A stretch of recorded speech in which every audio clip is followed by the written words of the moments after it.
Ukraine's front is in rapid collapse, as Russia captured 13 villages. It's day 922 of Russia's operation in Ukraine. Let's dive deeper. Starting from the Pokrovsk front.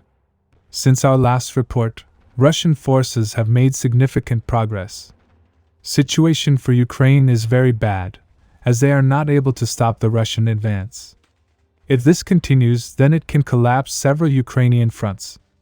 In our previous report, we saw how Russian forces launched a big push east and south, and took several villages under their control.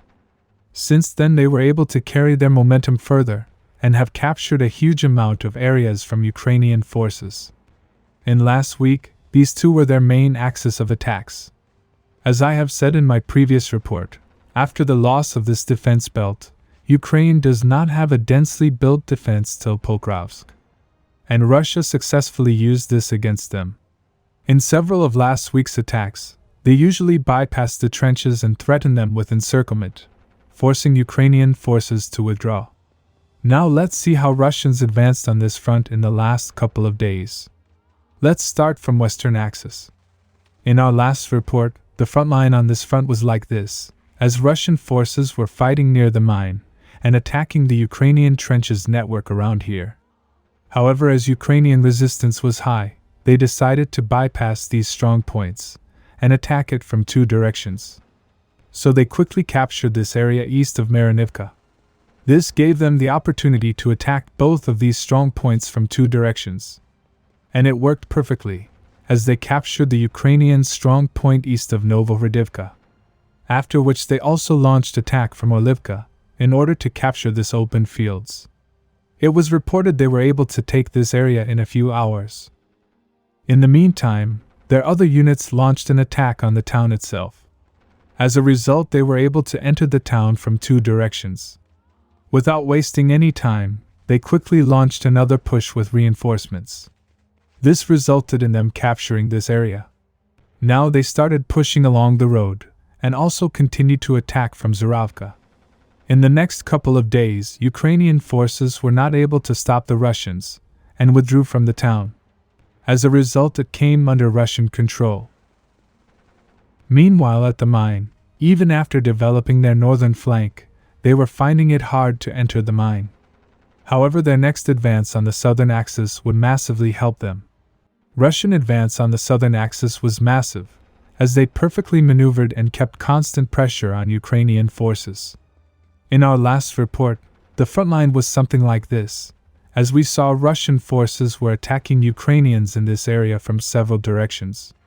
In the next few hours, it was reported, Ukrainian forces, unable to withstand the pressure, withdrew from Kamyshivka. Russian forces followed the retreating Ukrainians, captured the eastern flank of Pika. In addition, they also launched the attack from Mykolaievka, and took this area under their control. As you can see, Ukrainian forces in Pika were quickly semi-encircled. So they had no other choice but to withdraw. It was in the next few hours reported, Russians took this area under their control. From here, they used a similar strategy, and started attacking Kalinova from two directions. First, they captured the eastern flank, while their other units secured the western flank. Now, as Russians had captured this area, this also secured their eastern flank near the mine. In the next 24 hours, it was reported, Russian forces were able to capture this huge area, which also included complete control of the mine. In the meantime, Ukrainian forces in Kalinova withdrew from the village, and transferred its control to Russian forces. As you can see, Ukraine is completely unable to stop the Russian push. So many sources started suggesting, we are now seeing the effect of the Ukrainian Kursk offensive on this front. Many trusted Ukrainian sources also acknowledged the severe situation of this front. However, Russian forces did not stop, they continued to follow the retreating Ukrainian forces. In the next 2 days, they pushed Ukrainian forces from this huge area, and took complete control of 4 more villages. In meantime, after the capture of Mine and Mykolaievka, Russian forces launched push on Selidov.